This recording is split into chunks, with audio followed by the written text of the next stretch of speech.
Thanks a lot. CBS 2 investigator Pam Zekman uncovers new evidence that slow ambulance response times still plague Chicago, and now the delays have cost someone their life.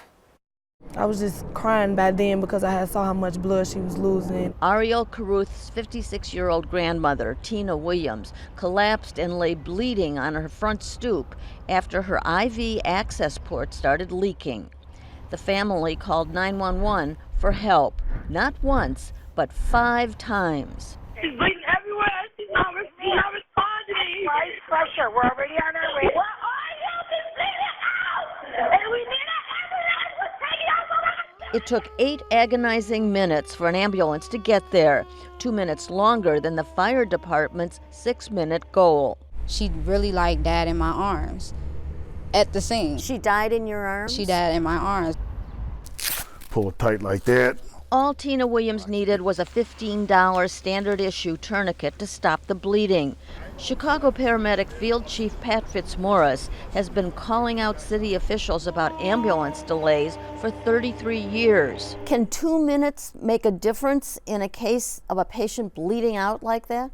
Absolutely. Seconds make a difference. 8 minutes, you're going to probably die. Worse yet, the Williams family didn't even need to wait for an ambulance. Fire Truck 26, with a paramedic and a tourniquet, was sitting at its headquarters just a half-mile away. It's fire department policy to send a fire truck with a paramedic when an ambulance is not close. The CBS 2 investigators analyzed ambulance and fire truck response time data provided by the city's Office of Emergency Management. 19% of all 911 medical emergency calls for help take more than 7 minutes for a fire truck or ambulance to respond. That's more than 130,000 people waiting for the help they desperately need. Remember, the goal is 6 minutes. I've never been speechless in my life, but that about does it. That many calls. This is blatantly wrong.